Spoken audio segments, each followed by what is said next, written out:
Why have Muslims failed in their response to the West? ہماری failure کا سب سے بڑا سبب یہ ہے، میں ایک تو بیان کروں گا، وہ اسپینگلر کا پوائنٹ آف ویو۔ تہذیبیں اور قومیں اٹھتی ہیں، اپنے عروج کو پہنچتی ہیں، پھر گرتی ہیں، پھر ختم ہو جاتی ہیں۔ 12 تہذیبیں ٹوائنبی کے نزدیک ختم ہو چکی ہیں۔ ہمارا بھی معاملہ یہ تھا کہ ہمارا ایک اوپر کی جو موومنٹ تھی، اپر موومنٹ، وہ عربوں کی زیر قیادت تھی۔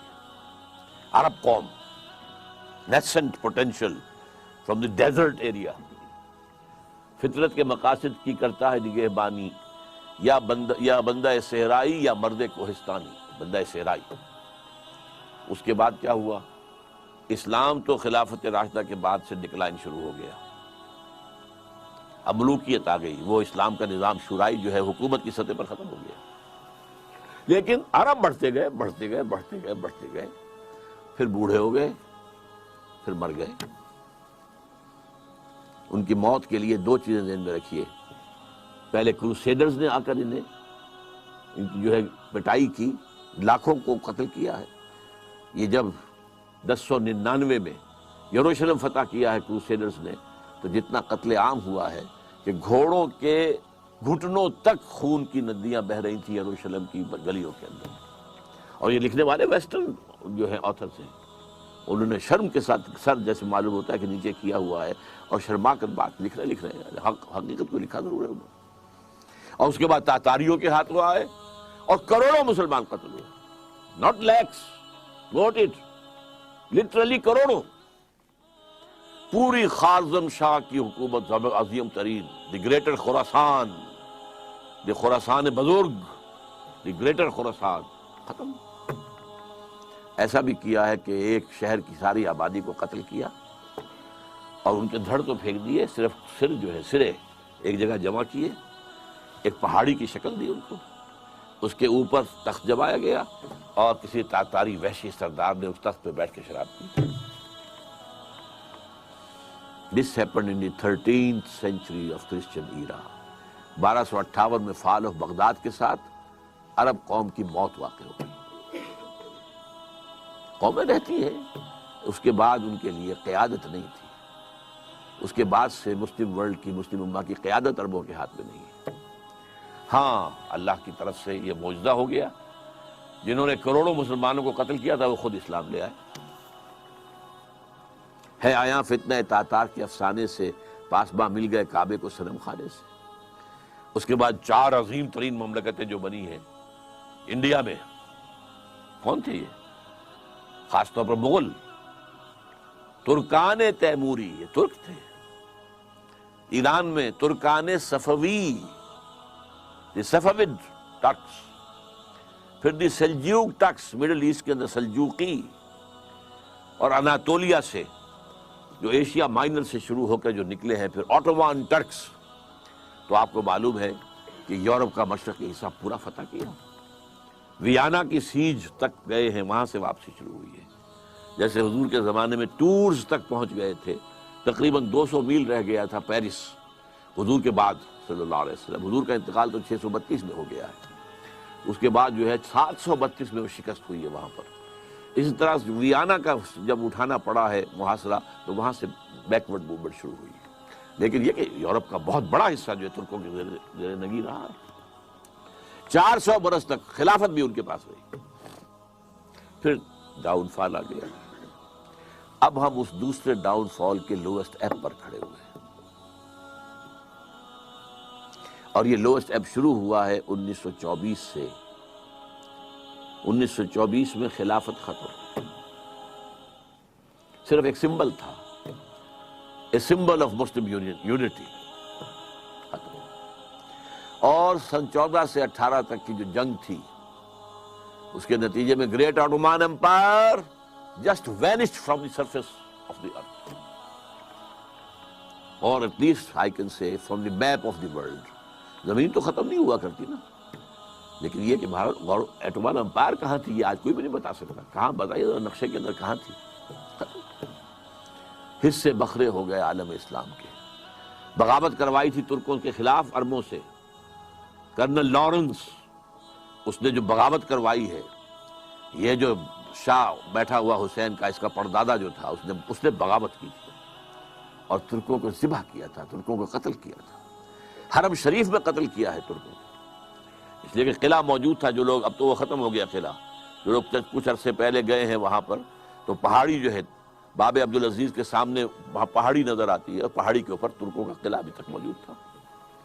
وہ وہاں موجود تھے، توپیں موجود تھیں، وہ توپیں چلا سکتے تھے، لیکن انہوں نے خانہ کعبہ کو نقصان پہنچانا گوارا نہیں کیا۔ ان کی نگاہوں کے سامنے ترک جو ہے فوجی وہاں پر ذبح کیے جاتے، اور وعدہ کیا تھا، ہم تمہیں آزادی دیں گے، تم ترکوں کے غلام کیوں ہو گئے ہو؟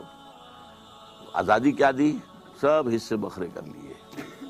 عراق انگریزوں کے پاس رہے گا، مصر انگریزوں کے پاس رہے گا، شام فرانسیسیوں کے پاس رہے گا، فلسطین کا بھی مینڈیٹ انگریزوں کے پاس رہے گا، لیبیا اطالویوں کے پاس رہے گا، الجزائر فرانس کے پاس رہے گا، وغیرہ وغیرہ، موریٹانیہ اسپین کے پاس رہے گا، وغیرہ وغیرہ۔ تو یہ لو اسٹیپ تھا۔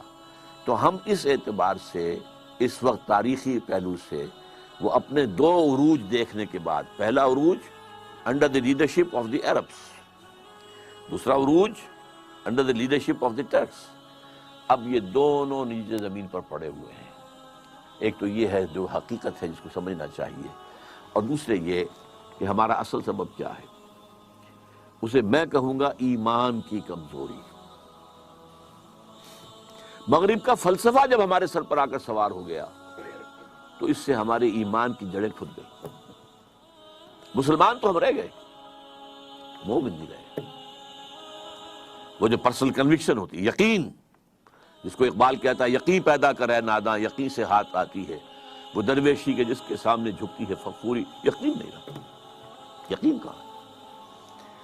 وی have only a racial creed, یہ ہمارا ایک نسلی عقیدہ ہے جو والدین سے ہمیں منتقل ہو گیا۔ We are Muslims only because we were born of Muslim parents, that's all. Do we really believe in Allah? Do we really believe He is all powerful? Do we really believe He is present everywhere? Do we really believe in the life hereafter? That it is the real life and it is the eternal life. Do we believe? جانبداری نہ کیجیے، اپنے گریبانوں میں جھانکیے۔ اور یہ تو آپ لوگ وہ ہیں جن کا ایک دینی ذوق ہے، مزاج ہے، آپ سوچ رکھتے ہیں، آپ چل کر آئے ہیں یہاں۔ آپ لوگوں کا کیا حال ہے؟ چاہے وہ جدید تعلیم یافتہ لوگ ہیں اور چاہے وہ عوام الناس ہیں، ایمان کہاں ہے؟ اور ایمان کیوں ختم ہوا یہ بھی نوٹ کر لیجیے۔ اس کی تشخیص کی تھی 20ویں صدی عیسوی کے مفکر اعظم، قرآن سے دوری۔ قرآن کو بند کر دو، انہیں علم کلام میں الجھا دو، انہیں تصوف میں مگن کر دو، مست رکھو ذکر و فکر صبح گاہی میں اسے۔ قرآن کو بند کر لو، ورنہ قرآن میں تو یہ پڑھیں گے تو ملوکیت کے خلاف بات سامنے آئے گی، بادشاہت کے خلاف، سرمایہ داری کے خلاف، لہذا اس کو بند کر دو۔ اول تو یہ کہ عربی زبان جو ہے وہ ایران نے آ کر بیریئر لگا دیا کہ عربی رک گئی۔ یہ بھی ایک تاریخی حقیقت سے نوٹ کر لیجئے۔ عربین پیننسولا یوں چلتا ہے، نیچے سے چوڑا ہے، اوپر سے تنگ ہے، ادھر سے خلیج فارس آ رہی ہے اور ادھر سے بحر قلزم آ رہا ہے۔ اچھا، اس کے اوپر جو ہے تاج بڑا رکھا ہوا ہے، وہ بھی عرب ورلڈ ہے، عراق عرب اور شام عرب، اور اس کو کہتے ہیں الجزیرہ۔ یہ جزیرہ نمائے عرب جو ہے الجزیرہ، یہاں سے اسلام نکلا، مسلمان نکلے۔ فتوحات شمال میں تو خیر کوہ قاف جو ہے وہ رکاوٹ تھا، زیادہ آگے جا نہیں سکتے تھے، مغرب میں پھیلا، مشرق میں پھیلا۔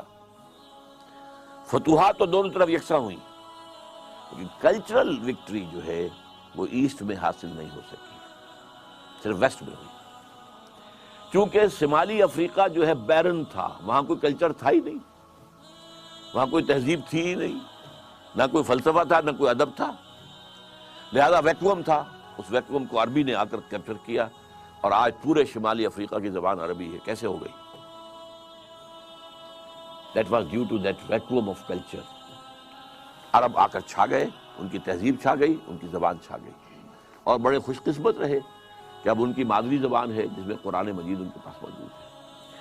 مشرق کی طرف جب بڑھے ہیں، عراق سے نکل کر، شام سے نکل کر گئے مغرب کی طرف، عراق سے نکل کر آئے مشرق کی طرف، جو ایران ہے اس کا اپنا کلچر تھا، اس کی تہذیب تھی، اس کی زبان تھی، اس کا لٹریچر تھا، اس کی شاعری تھی، اس کا فلسفہ تھا، لہذا کلچرلی اسلام ایران کو فتح نہیں کر سکا،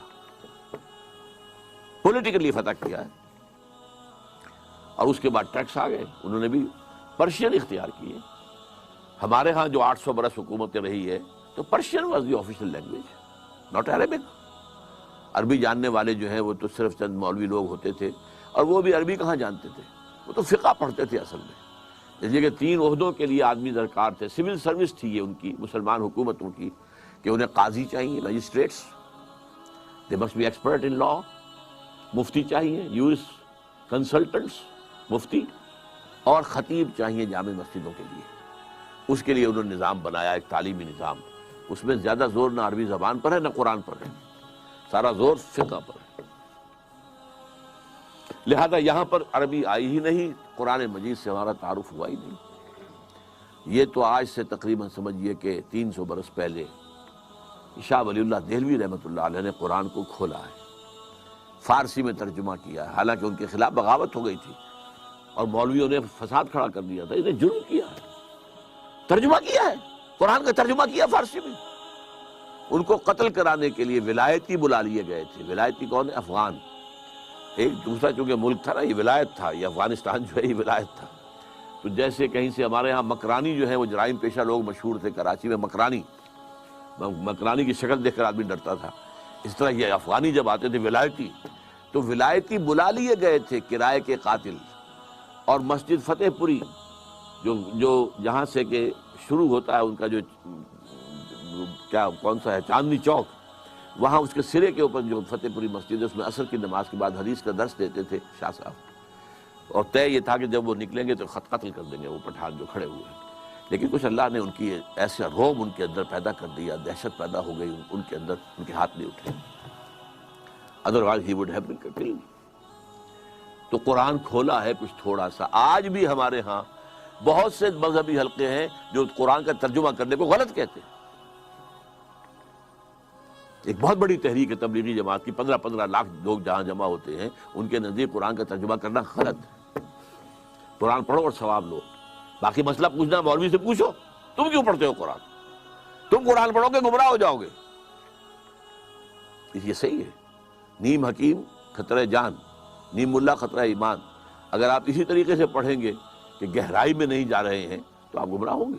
یضل بہ کثیرا ویہدی بہ کثیرا، قرآن مجید کی یہ شان قرآن خود بیان کرتا ہے۔ اللہ تعالیٰ اسی کے ذریعے سے بہت سو کو گمراہ کر دیتا ہے، اسی کے ذریعے سے بہتوں کو ہدایت دیتا ہے۔ تو ایک حد تک ان کی بات صحیح ہے، لیکن اگر اس خطرے سے آپ قرآن کو بند رکھیں گے تو قرآن ہی سے ایمان پیدا ہوتا ہے، اور وہ ایمان پیدا ہوگا تو پھر دوبارہ اسلام زندہ ہوگا، ورنہ ممکن نہیں۔